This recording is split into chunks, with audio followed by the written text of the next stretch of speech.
Hi there, this is Victoria, and today we are talking about musical choice and how that can be used as a pathway to improvisation. Now, improvisation is a musical experience that happens in real time. When our students are improvising, there's not that much that has been predetermined before the actual music production.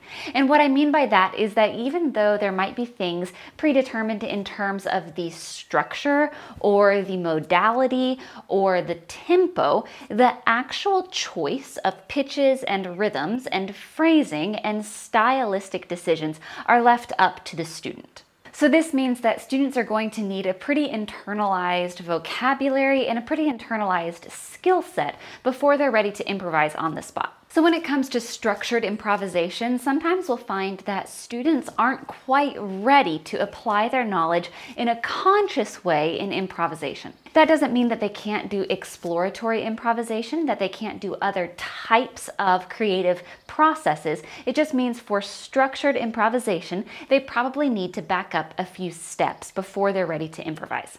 That is one way musical choice can come in. These are 3 activities that you can use to offer student choice in music. The first one is whole class choice. The second one involves rhythmic building blocks. And the third is where students pick their favorite phrase. So let's jump into the first one, whole class choice. Whole class choice is a great place to start with musical choice because it allows you, the teacher, to model what that creative process might look like.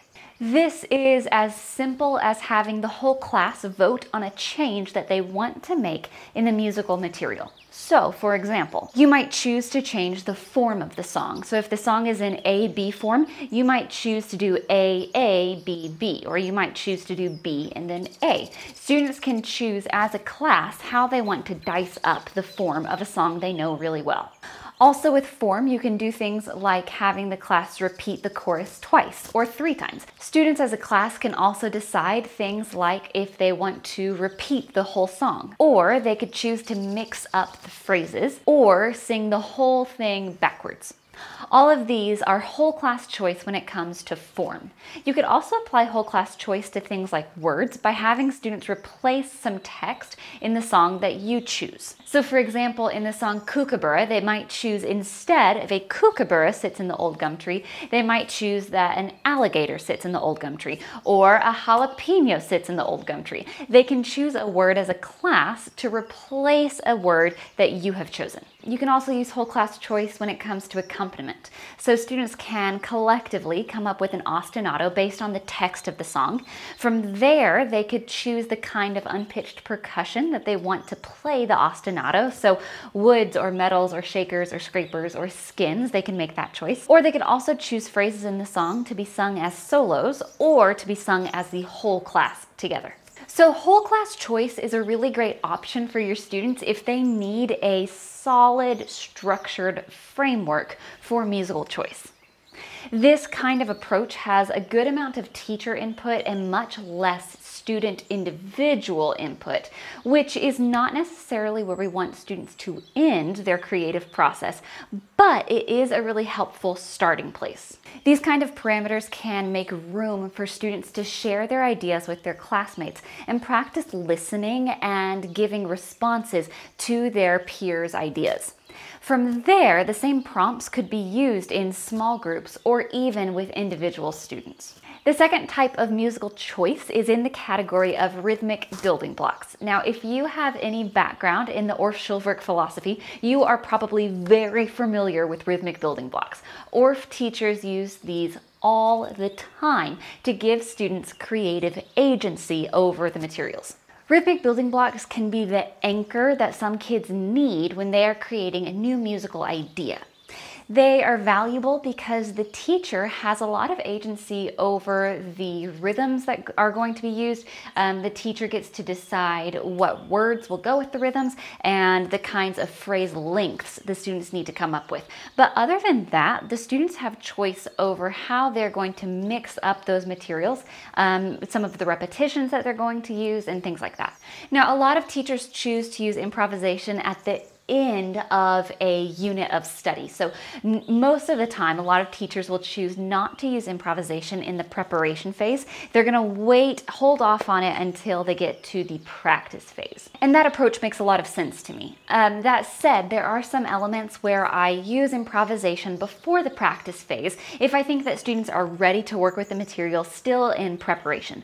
If that's the case, in preparation, I am not going to use the standardized Western notation for my rhythmic building blocks. Instead, I will use an actual word or a phrase or graphic notation. When we're practicing the element, that's where I bring in the Western notation. And sometimes I'll even let students choose on their rhythmic building block what side of the card they want to use. So maybe one side has standardized notation and one side has iconic notation. Students can choose which one they want to use, and then after a few rounds of that choice, I will make a decision across the board that all students use the standardized notation.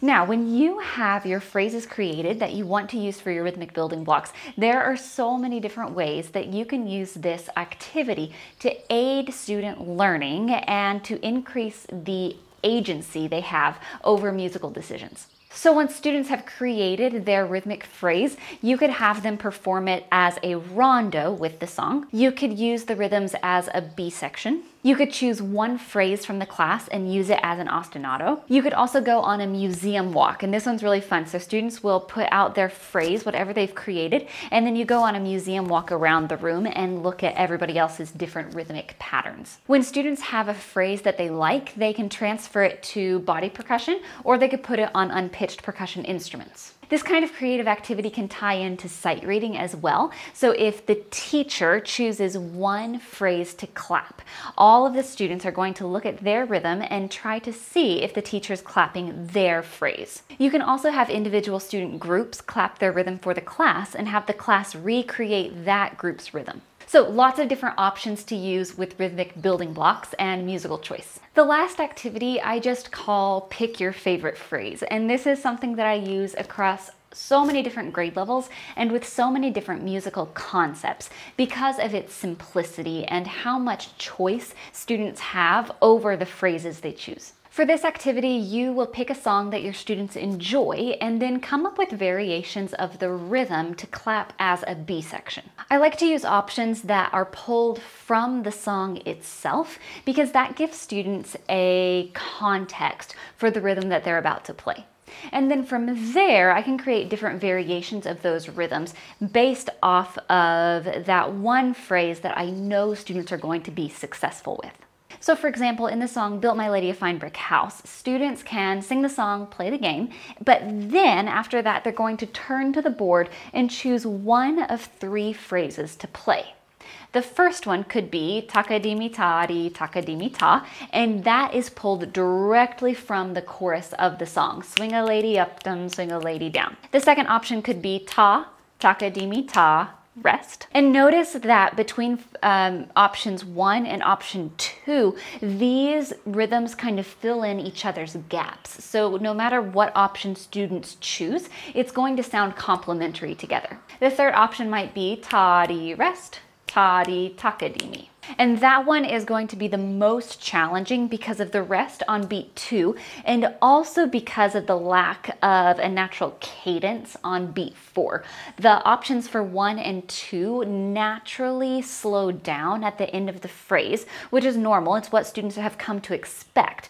With number 3, the rhythm picks up at the end of the phrase as if it's moving on to something else. So that makes option number 3 the trickiest. What's great about this is that students can self-select. They can choose the one that they want to perform.